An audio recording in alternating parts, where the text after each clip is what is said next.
Chapitre 308 Guérison de l'enfant de Simon, fils d'Alphée. Marziam est le premier des enfants disciples. Le 20 octobre 1945. Jésus traverse Nazareth en compagnie de Simon le Zélote et de Marziam pour aller dans la campagne en direction de Cana.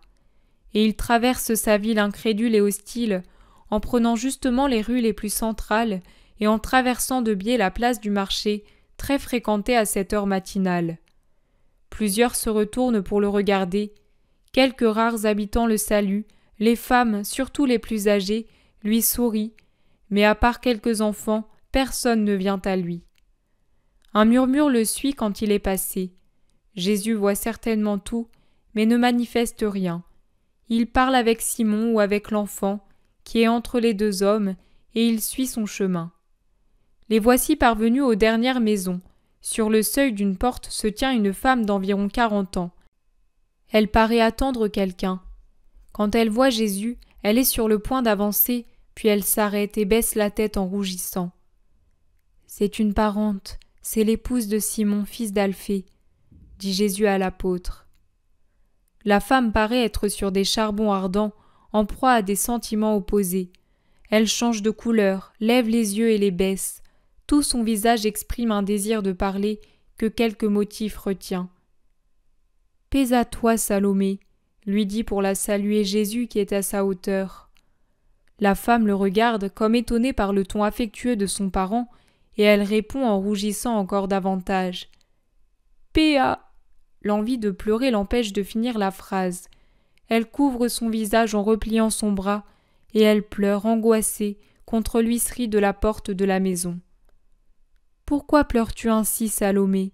Ne puis-je rien faire pour te consoler ? Viens ici, dans ce coin, et confie-moi ce que tu as. » Il la prend par le coude et la conduit dans une petite ruelle entre sa maison et le jardin d'une autre maison. Simon et Marziam, tout étonnés, restent à l'entrée de la ruelle. « Qu'est-ce que tu as, Salomé ? Tu sais que je t'aime bien, que je vous ai toujours aimés, tous, et qu'il en est toujours ainsi. Tu dois le croire et par conséquent avoir confiance. » Les pleurs s'arrêtent comme pour écouter ces paroles et en comprendre le vrai sens, puis ils reprennent encore plus fortement, alternant avec des paroles décousues. « Toi, oui, nous, pas moi pourtant, et pas même Simon, mais lui, il est plus buté que moi. Moi, je lui disais, appelle Jésus, mais toute la ville est contre nous, contre toi, contre moi. Contre mon enfant. » Le moment tragique arrivé, les pleurs deviennent à leur tour tragiques.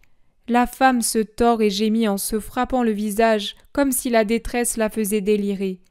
Jésus lui prend les mains en disant « Non, ne fais pas cela. Je suis ici pour te consoler. Parle, et moi je ferai tout. » La femme le regarde en écarquillant les yeux d'étonnement et de douleur. Mais l'espoir lui donne la force de parler, et elle dit posément « Même si Simon est coupable, aurais-tu pitié de moi ? Vraiment ? Ô Jésus qui sauve tout le monde, mon enfant, Alphée, le dernier, est malade, il meurt. Tu l'aimais, Alphée, tu lui découpais des jouets dans le bois, tu le soulevais pour qu'il cueille le raisin et les figues de tes arbres, et avant de partir pour aller dans le monde, tu lui enseignais déjà tant de bonnes choses. Maintenant, tu ne le pourrais plus, il est comme mort.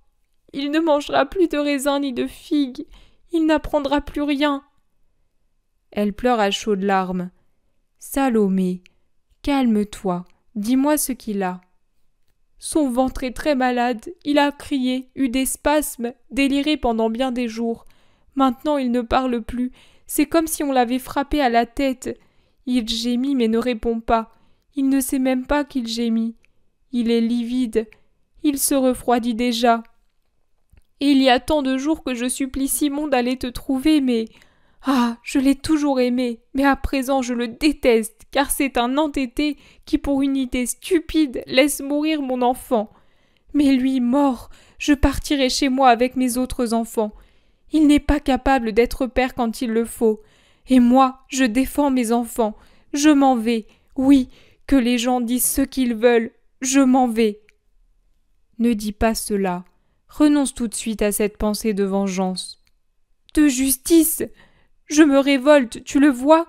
Moi, je t'ai attendu parce que personne ne te disait viens. C'est moi qui te le dis. Mais j'ai dû le faire comme si c'était une mauvaise action, et je ne puis te dire entre, car dans la maison, il y a les amis de Joseph et… Ce n'est pas nécessaire. Me promets-tu de pardonner à Simon, d'être toujours sa bonne épouse? Si tu me le promets, je te dis, rentre chez toi, et ton fils te sourira guéri. Peux-tu croire cela? Moi, je crois en toi, même contre tout le monde, je crois. Et comme tu as la foi, peux-tu avoir le pardon? Vas-tu vraiment me le guérir? Pas seulement cela. Je te promets que le doute de Simon à mon sujet cessera, et le petit Alphée, et avec lui tes autres enfants, et toi avec ton époux, leur père, reviendrez dans ma maison. Marie dit si souvent ton nom. Ô Marie, Marie! Alphée est né quand elle était là. Oui, Jésus, je pardonnerai. Je ne lui dirai rien. Non, plutôt, je lui dirai « Vois comment Jésus répond à ta manière d'agir en te rendant un fils. Cela, je peux le dire. » Tu peux le dire. Va, Salomé, va, ne pleure plus. Adieu. Paix à toi, bonne Salomé. Va, va.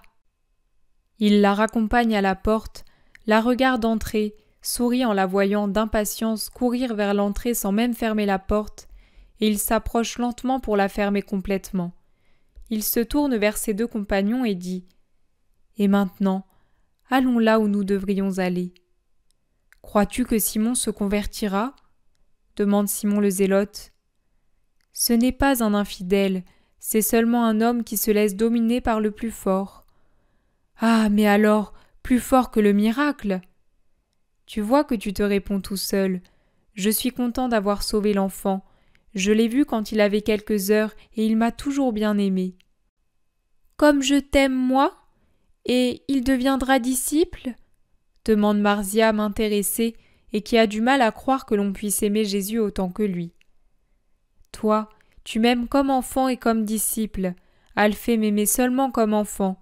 Plus tard, il m'aimera aussi comme disciple. Mais maintenant, il est encore tout enfant. Il a 8 ans environ.